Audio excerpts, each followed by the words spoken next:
వందే మాత్రం. నేను మీ journalist Navata. Welcome to our political. Strait of Hormuz లో ప్రయాణించే నౌకలపై ఏకంగా 20% టోల్ ట్యాక్స్ వేసింది ట్రంప్. ఈ సంచలన ప్లాన్ ని చెప్పడంతో ఒక్కసారిగా ప్రపంచం వ్యాప్తంగా విస్తురపోయారు. నిన్న డొనాల్డ్ ట్రంప్ ఒక సంచలన వ్యాఖ్య చేశారు. అమెరికా స్ట్రెయిట్ ఆఫ్ హార్ముజ్ కు రక్షకుడిగా మారుతుందని, అక్కడ కాపలాగా ఉంటుందని చెప్పారు. ఇకపై ఏ విమానాలు లేదా నౌకలపై అక్కడి నుంచి ఉచితంగా వెళ్ళడానికి వీల్లేదని, అమెరికా నౌకలన్నిటికీ కూడా పూర్తి రక్షణ కల్పిస్తుందని, కానీ దానికి బదులుగా ఆ నౌకలోని మొత్తం cargo value pi 20% toll fee వసూలు చేస్తోంది. ఈ స్ట్రెయిట్ ఆఫ్ హార్ముజ్ నుంచి అమెరికా ఎంత పెద్ద మొత్తంలో సంపాదించాలని చూస్తుందో ఆలోచించండి. ఈ యుద్ధానికి ముందు ఆ మార్గం పూర్తిగా ఉచితంగా ఉండేది. ఏ నౌకైనా హ్యాపీగా వెళ్ళిపోయేది. కానీ ఇది ప్రపంచంలోనే అత్యంత ముఖ్యమైన సముద్ర మార్గం అని, దీని ద్వారా భారీగా డబ్బు సంపాదించవచ్చునని అమెరికా గ్రహించింది. గతంలో ఇరాన్ ఇదే మార్గంలో టోల్ ట్యాక్స్ వేయాలని చూసినప్పుడు ప్రపంచ దేశాలన్నీ వ్యతిరేకించాయి. మరి ఇప్పుడు అమెరికా 20% కార్గో ఫీజు వసూలు చేయాలని చూడటం గమనార్హం. దీనివల్ల ఎంత లాభం వస్తుందో తెలుసా?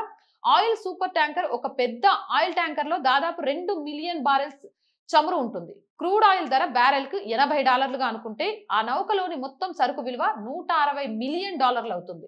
దానిపై 20% టోల్ ట్యాక్స్ అంటే కేవలం ఒక్క నౌక నుంచి అమెరికాకు $32 మిలియన్, అంటే దాదాపు 30 మిలియన్ల లాభం వస్తుంది.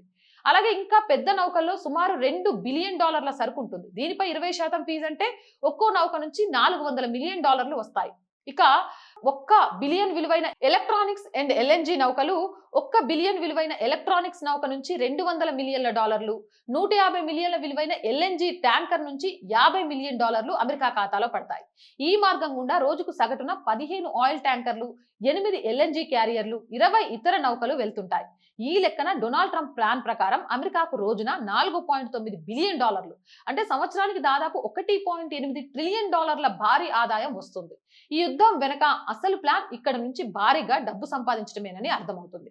ఈ విషయంపై ఇరాన్ విదేశాంగ మంత్రి స్పందిస్తూ కొంచెం వ్యంగ్యంగా నవ్వుతూ, ట్రంప్ చెప్పింది నిజమే, అక్కడ రక్షణ కల్పించే వారికి పరిహారం దక్కాలి, కానీ ఈ 20% అనేది చాలా ఎక్కువ. నిజానికి స్ట్రెయిట్ ఆఫ్ హార్ముజ్ ఎప్పుడు ఇరాన్ నియంత్రణలోనే ఉంది, ఇకపై కూడా అలాగే ఉంటుంది. మేమైతే ఇంత భారీగా వసూలు చేయం, న్యాయంగా ఉంటామని అమెరికాపై జోకులు వేశారు.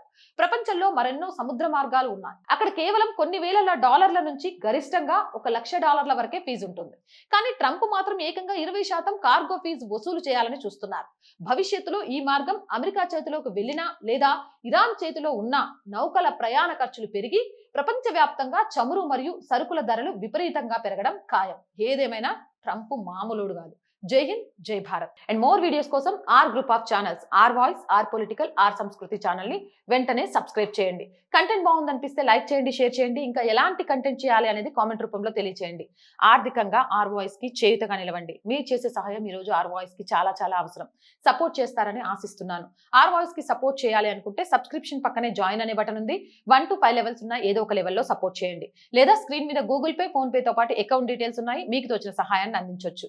వ్యాపార ప్రకటనల కోసం 8328 500 576 నెంబర్ని సంప్రదించండి. జై హింద్, జై భారత్.